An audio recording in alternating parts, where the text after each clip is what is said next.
नमस्कार दोस्तों, मैं अंकुर उपाध्याय स्वागत करता हूं आप सभी का आपके अपने YouTube channel share market analysis में। दोस्तों यहां पे आप सभी के साथ 10 स्टॉक्स के बारे में बात करने जा रहा हूं, तो शुरू करते हैं एक एक करके 10 के 10 स्टॉक्स को कवर करना। पहले आपको स्टॉक्स का लाइनअप बता देता हूं और उसी सीक्वेंस में स्टॉक्स के बारे में बात करेंगे। आप जिसमें सबसे ज्यादा इंटरेस्टेड हो वो पहले देखिएगा, स्किप कर दीजिएगा, बाकी आपका भी टाइम बचेगा और जो चीज चाहिए वो मिल जाएगी डायरेक्टली। सबसे पहले बात करेंगे बजाज हाउसिंग फाइनेंस के आईपीओ के स्टॉक के बारे में, then Jio Finance, then Tata Power, then Vodafone Idea, Bombay Stock Exchange, Birlasoft, Trident, Indian Energy Exchange, Paytm and last आपके लिए बात करने वाले हैं श्री रेणुका शुगर के बारे में। तो सबसे पहले बजाज हाउसिंग फाइनेंस के स्टॉक के बारे में बात करते हैं। दोस्तों आईपीओ दमदार था, लिस्टिंग दमदार हुई, पैसा लगाने की राय थी, लिस्टिंग पे पैसा डबल हुआ, डबल से भी ज़्यादा हुआ, 2 दिन तक 10% भागा, फिर करेक्शन शुरू हुई। अभी करेक्शन संभलने के बाद दोबारा सेटल हो रहा है 157 के अराउंड। क्या करें? देखो सिंपल लॉजिकल तो ये है कि कुछ ना करोगे तो ज़्यादा बेटर रहोगे। इनफैक्ट सबसे अच्छी बात तो ये है कि आप फ्रेश एंट्री ना मारो तो ज़्यादा बेटर है। मतलब नहीं बनता 75 के पीई पे आप इस एनबीएफसी को खरीदोगे। 75 के पीई पे है, रीजनेबल है? मुझे नहीं लगता। आप कह रहे हो भाई बजाज ग्रुप है, भाई बजाज फाइनेंस ले लो, बजाज फिनसर्व ले लो, वो इससे सस्ते मिल रहे हैं। बट हमारी और आपकी प्रॉब्लम क्या है? जो भाग रहा है, जो चल रहा है उसको खरीदते हैं हम कभी वैल्यूएशन वगैरह देखते ही नहीं ना। तो group Bajaj finance Bajaj group ही है और बजाज फाइनेंस ये उसकी सब्सिडरी है एक तरीके से, आप ये कह सकते हो, ठीक है, होल्डिंग कंपनी। अभी मेरे हिसाब से बजाज हाउसिंग फाइनेंस जो है वो सही भाव पे नहीं है फ्रेश एंट्री के लिए, तो वेट करने की राय होगी। जिसके पास है लॉन्ग टर्म के लिए आप डेफिनेटली रख सकते हो, चाहो तो हल्का फुल्का प्रॉफिट बुक भी कर सकते हो। लॉन्ग टर्म के लिए अच्छा लगता है क्योंकि कंपनी बहुत दमदार है, ग्रुप बहुत दमदार है। जियो फाइनेंशियल सर्विसेज, भाई साहब इस शेयर पे तो बेचना ही नहीं है, मैं तो पहले ही कह चुका हूं। मैंने तो आपसे कहा था 340 रुपीज पे कि मैं प्रेम्प्ट कर रहा हूं कि ब्रेकआउट आ जाएगा, पहले ही ले लो। ब्रेकआउट के बाद सब लोग बाय करेंगे, हम पहले ही ले रहे हैं क्योंकि आज नहीं होगा तो कल होगा, कल नहीं होगा तो परसों होगा। कहीं ना कहीं ब्रेकआउट हो चुका है, फ्रेश लाइफ आई के लिए तैयार हो रहा है। 380, 395, 400 के लक्ष्य के लिए मुझे लगता है पोजीशन को कैरी करके चलो। फ्रेश एंट्री लेना चाहते हो लीजिए, टाइम जरूर थोड़ा लंबा रखना।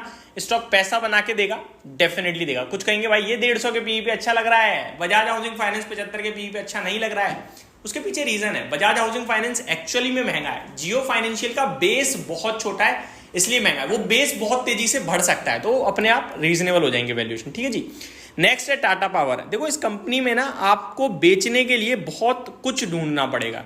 क्यों बेच रहा हूं मैं, इसका जवाब नहीं मिलेगा आपको। हाँ पैसे की जरूरत है तो बेच दो, बेच दो। पैसे की जरूरत नहीं है तो जवाब ही नहीं है आप क्यों बेच रहे हो।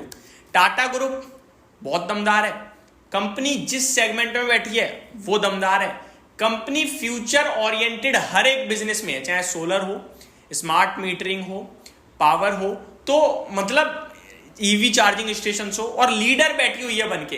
तो मेरे को पता ही नहीं कि फिर आप क्यों बेच सकते हो इस शेयर को, रीजन ही नहीं है आपके पास बेचने का।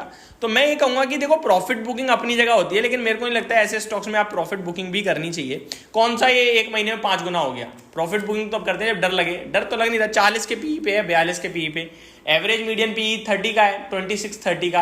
अब अर्निंग्स जिस हिसाब से बढ़ रही है, वैल्यूएशन भी बढ़ रहे हैं, और क्या है। मेरे को लगता है स्टॉक बहुत ही क्वालिटी का है, दमदार है, रखना चाहिए। वोडाफोन आइडिया जितनी तेजी से गिरा उतनी तेजी से बढ़ा तो नहीं है खैर, लेकिन थोड़ा कोशिश कर रहा है संभलने की।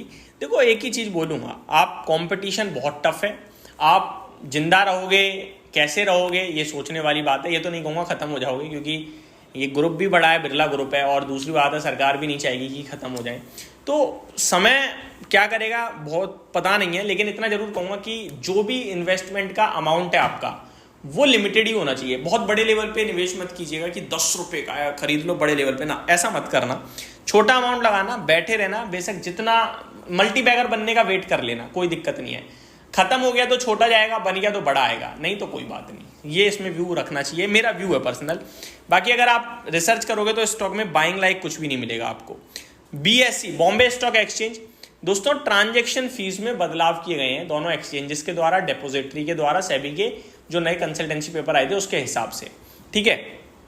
अब उसके बाद ये स्टॉक टूटता हुआ दिखा है। स्टॉक बहुत तेज भागा है, 83 के पीई पे है। एनएससी के आईपीओ की खबर से 2600 से 4000 हो गया, तो महंगा लगता है। बाकी कंपनी बहुत अच्छी है।